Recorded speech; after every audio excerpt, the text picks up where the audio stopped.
Assalamualaikum warahmatullahi wabarakatuh. Kami akan menjelaskan materi tentang sistem pernapasan.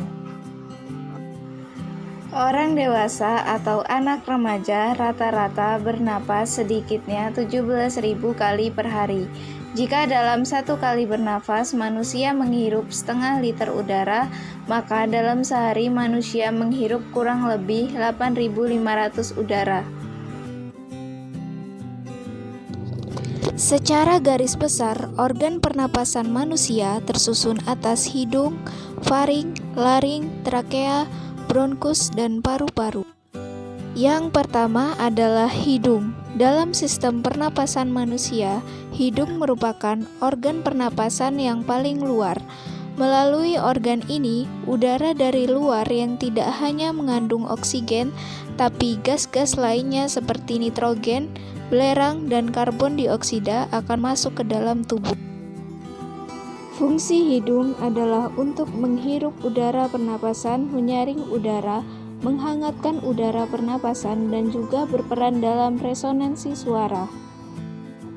Hidung dilengkapi dengan rambut hidung yang berfungsi menyaring partikel atau debu dan kotoran sebagai indera pembau dan selaput lendir di situ. Dan ada yang namanya konka. Selaput lendir pada hidung berfungsi sebagai penangkap benda asing yang masuk terhirup saat bernapas, seperti debu, bakteri. Nah, bagaimana dengan konka? Konka memiliki banyak kapiler darah yang berfungsi menyamakan suhu udara yang terhirup dari luar dengan suhu tubuh. Sedangkan indera pembau berfungsi untuk merasakan bau-bau dari lingkungan. Itu adalah hidung. Selanjutnya ada faring. Faring adalah hulu kerongkongan yang merupakan percabangan dua saluran, yaitu antara saluran pencernaan dan saluran pernapasan. Fungsi faring sebenarnya dalam sistem pencernaan itu membawa makanan dan masuk ke kerongkongan. Tapi kalau dalam sistem pernafasan, faring berfungsi untuk memasukkan udara ke dalam pita suara untuk menghasilkan suara, dan faring juga berfungsi untuk manusia sebagai alat bernafas melalui mulut. Nah, di sini adalah fungsi faring. Nah, setelah faring itu ada yang ketiga namanya laring. Laring merupakan organ yang melindungi trakea dan terlibat dalam produksi suara. Laring adalah saluran pernapasan yang membawa udara menuju ke trakea.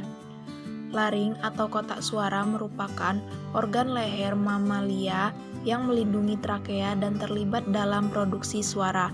Laring disebut kotak suara karena di dalamnya ada pita suara. Ini merupakan suatu saluran yang dikelilingi oleh 9 tulang rawan, yang salah satunya adalah tulang rawan troid. Pada laki-laki dewasa disebut jakun.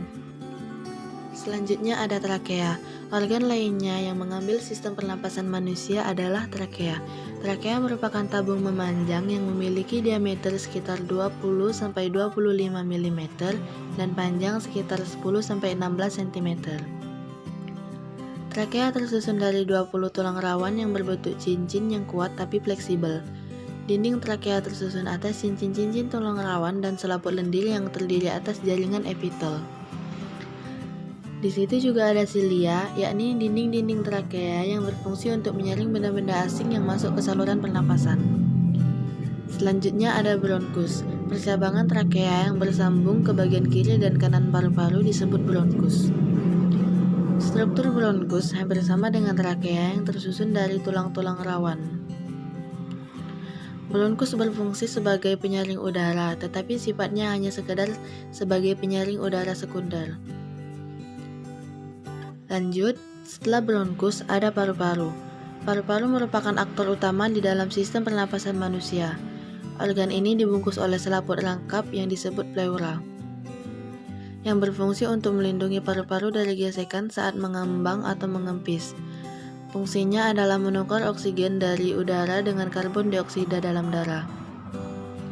Nah, paru-paru terletak di rongga dada manusia. Antara rongga dada dan rongga perut terdapat sebuah pembatas yang disebut diafragma.